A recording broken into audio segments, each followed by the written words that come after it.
Pourquoi les licences SaaS augmentent quand le nombre d'utilisateurs baisse? Reste avec moi. En 3 minutes, tu comprendras ce paradoxe, son impact sur le budget et comment les fournisseurs ajustent les prix. Suivons Maya, analyste, qui ouvre la première facture d'une PME. Elle note chaque ligne comme un indice et cherche le mécanisme caché. Maya ouvre la première facture de la PME. Elle voit un montant fixe chaque mois comme un loyer qui ne varie pas. Le modèle SaaS, c'est exactement ça. On paie un abonnement mensuel pour accéder au logiciel, quel que soit le nombre d'utilisateurs. Mais alors, pourquoi le prix grimpe quand l'usage chute? En feuilletant le contrat, Maya remarque une case « Fonction IA ». Chaque nouvelle fonctionnalité d'intelligence artificielle peut être ajoutée en supplément. Le fait que les licences intègrent de plus en plus d'IA explique pourquoi les tarifs augmentent, même si les équipes l'utilisent moins. Alors, quel impact sur le budget global? Maya consulte le rapport Zillow 2025 SaaS Management Index. Il montre que le budget dédié aux licences SaaS a grimpé de 9,3% en un an, alors que le nombre moyen d'applications par entreprise n'est que 275. Cette inflation des tarifs, liée à la complexité croissante, fait déraper les budgets malgré moins d'utilisateurs. Mais quel mécanisme sous-jacent pousse cette hausse?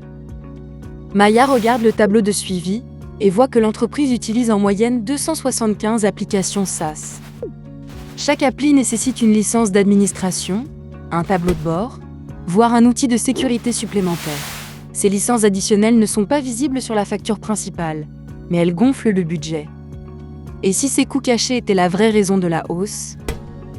Maya explore la clause de flexibilité du contrat. Elle apprend que les fournisseurs promettent d'ajuster les dépenses selon l'usage réel. Mais le système de suivi a un délai. Les licences restent actives plusieurs mois avant d'être désactivées. Pendant ce temps, l'inflation des tarifs pousse le coût total à la hausse. Alors, quel levier réel se cache derrière cette promesse? Enfin, Maya découvre le facteur commun à tous les fournisseurs. Les prix augmentent chaque année parce que les nouvelles fonctionnalités IA et la complexité croissante obligent les éditeurs à réviser leurs tarifs, surtout quand la croissance du marché ralentit.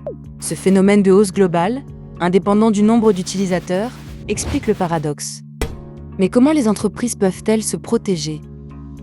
Voilà pourquoi les licences SaaS augmentent quand le nombre d'utilisateurs baisse.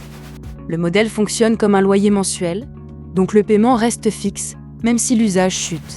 Ensuite, chaque nouvelle fonctionnalité IA alimente une inflation des tarifs, comme le montre la hausse de 9,3% du budget, alors que les entreprises utilisent en moyenne 275 applications.